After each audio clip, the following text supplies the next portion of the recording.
ସତରେ ଛୋଟବେଳର ସାଙ୍ଗମାନଙ୍କ ସହିତ ସେ ଖୁସିର ମୁହୂର୍ତ୍ତକୁ ଆଜି ବି ମନେ ପକାଇଲେ କାହିଁକି କେଜାଣି ମନ ଭିତରେ ଏକ ଖୁସିର ଲହରୀ ଉଠି ଆସେ। ସତରେ ସମୟ କେତେ ଶୀଘ୍ର ପଳେଇଗଲା ତାହା ଆମେ ଜାଣିପାରିଲେନି। ଗତିଶୀଳ ସମୟ ଭିତରେ ନିଜେ ନିଜ ପାଇଁ ସମୟ ବାହାର କରିବା ଜରୁରୀ। ଏବେ ତ ଆମେ ବ୍ୟସ୍ତବହୁଳ ଜୀବନ ଭିତରେ ବଞ୍ଚୁଛନ୍ତି।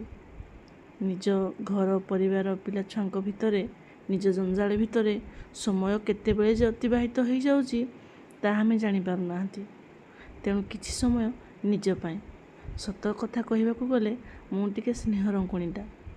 ଆଉ ମୋ ସାଙ୍ଗମାନଙ୍କ ସହିତ ଯଦି ମୋର ଭେଟଭାଟ ହେଇଯାଏ ନା, ମୋର ଆଉ କିଛି ହିଁ ମନେ ରହେନି। ଆଉ ସେମାନଙ୍କ ସହିତ ବିତେଇଥିବା ପ୍ରତ୍ୟେକଟି ମୁହୂର୍ତ୍ତ ମୁଁ ସବୁବେଳେ ମନେ ପକାଇ ନିଜେ ନିଜେ ଖୁସି ହୁଏ। ସତରେ କେତେ ସୁନ୍ଦର ଥିଲା ସେ ସମୟ।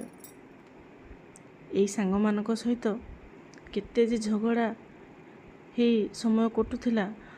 ପୁଣି ନେକ୍ସଟ ଦିନ 10ଟାରେ ଦେଖା ହେଲେ ପୁଣି ସେଇ ମିଳାମିଶା। କିନ୍ତୁ ଆଜି ସେମାନଙ୍କ ସହିତ ଦେଖା ହେବାକୁ ବି ଆମ ପାଖରେ ସମୟ ନାହିଁ। ଏଇ ତ ଜୀବନ। ସେ ଯାହା ବି ହଉ, ପ୍ରଭୁ ଜଗତର ନାଥ ଜଗନ୍ନାଥଙ୍କ ପାଖରେ ଏତିକି ପ୍ରାର୍ଥନା, ମୋ ସବୁ ସାଙ୍ଗସାଥିମାନଙ୍କୁ ସୁସ୍ଥରେ ରଖିଥାନ୍ତୁ।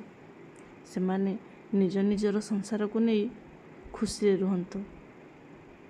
ଏତିକି ହିଁ ପ୍ରଭୁ ଜଗନ୍ନାଥଙ୍କ ପାଖରେ ମୋର ପ୍ରାର୍ଥନା।